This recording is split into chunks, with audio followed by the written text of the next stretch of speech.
Good morning everyone. So today we're going to have a look at making some scones. Scones are actually really easy. The trick is not to overwork the dough. Otherwise they go a bit hard and biscuit-like. But if you don't do that, we're all good. So let's get started. First things first, normal procedure, clean your surfaces, wash your hands, aprons on, make sure you've got your equipment and your ingredients out. The ingredients list and instructions are about to follow, so have a look at those and then we'll go through some objectives. Two objectives for today. One, to learn how to make scones and to get a good rise on your bake. And the second one is to make sure that you don't overwork your dough and how to get a browned top surface. And I'll talk a little bit about that later. Okay, first things first, going to get my ingredients out. I've weighed out my flour. I've added my salt to my flour and my baking powder. And as you can see, I have cut my butter into cubes, because it makes it a lot easier to combine those two ingredients if your butter's cut into cubes, especially if it's just come out of the fridge. You may need to take it out of the fridge slightly earlier just so that it's nice and soft, because hard butter like this is a bit more difficult to rub into the flour. And then the first process you're going to need to do is to rub, and that's the rubbing process between your fingers, your butter and your flour together to turn into breadcrumbs. Do that first. And then you'll need to make sure that you've weighed out your sugar and add that in afterwards. Let's have a go. So you just need to rub the butter into the flour. And when it starts to look like breadcrumbs, you can then add your sugar. You can see I've weighed my sugar out here. I'm using caster sugar. If you don't have caster sugar, granulated is fine. But caster sugar is just ground down a little bit more, which makes it a bit lighter, so your scones are more likely to rise. And we want to give them the best opportunity we can. As you can see, we have rubbed our butter and our flour together, so it looks like breadcrumbs. In goes the sugar. And then you give that a good mix.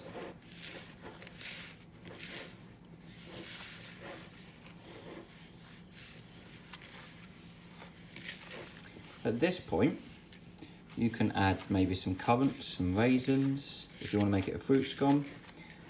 You could add some cheese if you wanted to make cheese scones. So this is the point where you add other ingredients. I'm just making plain scones, so we're not adding any other ingredients. I have made sure that I preheated my oven, because we need the heat from the oven for a bit of proving in a minute. And I've poured out my milk, 120 millilitres, and I've put it in the microwave for 30 seconds. The trick to a good scone is making sure that your milk is warm when you add it to your flour. Okay, make sure your milk is warm, so about 30 seconds should be fine, just to make sure it's slightly warm, the milk. Cold milk will take away all the good work you're doing in giving it an opportunity to rise, so nice warm milk will make the difference. So we're going to add that now. When adding your milk, add a little bit at a time, and then you mix it in and give it a good stir as you go. As you add more milk, it will look really sticky, but don't worry, because when it comes together as a dough, you're going to put it on a floured work surface, turn it over, give it a couple of kneads to make it a little bit drier, and then it's much easier to work. But the key important part is that when it comes together as a dough, do not overwork it. If you overwork it, you're going to lose all that lovely fluffy texture that we're trying to achieve. All the milk's in, as you can see it looks quite sticky like I said. At this point we mustn't handle it too much, so I would suggest using your spoon to take it out and put it on your work surface. On the work surface, so we're probably going to give it a little knead, but because it's really sticky, just a little sprinkle of flour over the top, and then I'm going to turn it over, push, and then I'm going to turn it over, push. It's really lovely and soft, and that's exactly what you want to try and keep. If you overwork it at this point, you're going to lose that softness. So I've kneaded it a couple of times, and as you can see, it's a lovely light and soft in texture. Softer push. I'm then patting it down with my hand. I'm not using a rolling pin. I don't want to be too aggressive with it. I want to be nice and soft. Pat it down with my hand. It's about 3 to 4 centimeters thick. And then you get your cookie cutter, and the trick is to push down hard really quickly, okay? So over the top, push down hard really quickly, lovely, and then push, done. And then you need to get that scone out. And repeat the process, and then you put them straight on your baking tray. I've slightly floured it just to try and prevent any stickiness. There we go, 3 big, thick, lovely, soft scones. At this point, I'm going to cover them over with a bit of cling film, and I'm going to leave them on top of the oven, okay? So we'll take you over here, on top of the oven, just because it's nice and warm. The oven's already preheated, it's already been on, it's nice and warm up here. I'm going to leave it there for about 10 minutes to prove, and they're going to get that little bit bigger. After that, I'm then going to add either my egg wash, if you haven't got an egg, milk is fine, and then they're going to go in the oven to bake. Here's your take 5. Question 1, where does flour come from? And question 2, what's the difference between self-raising and plain flour? After leaving the scones above the oven for about 10 minutes now, you can see they've got even bigger. So I'm going to take the cling film off. Whilst I was waiting, I cleaned down all my surfaces, washed up all my equipment. And now I have got some more milk. And the reason why I am using milk is it means you don't have to worry about an egg. And it works just as well. What you need to do is make sure your milk is warm again. So make sure it's in the microwave, don't forget that bit. And then you just use a pastry brush and brush the milk over the top of your scones.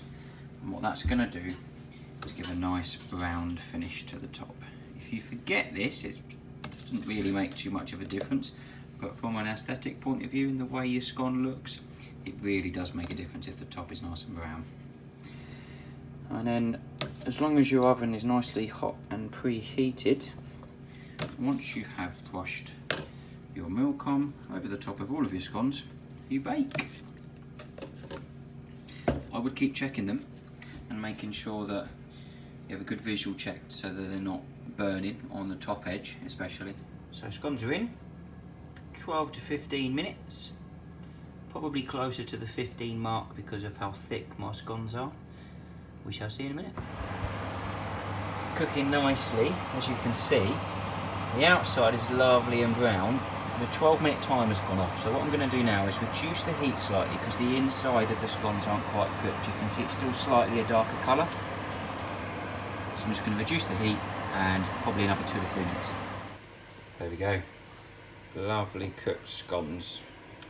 And just to show the inside, now that they've cooled down a little bit, I'm going to cut one open so you can see how light and fluffy it should look. There we go. Nice, lovely, soft, crumbly texture of your scone. I personally like to put butter on now so it all melts. Cream, jam, happy days. Let's give them a taste.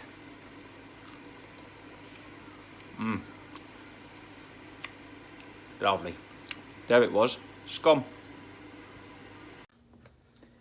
Take 5 answers. Where does flour come from? Flour comes from wheat, which is harvested.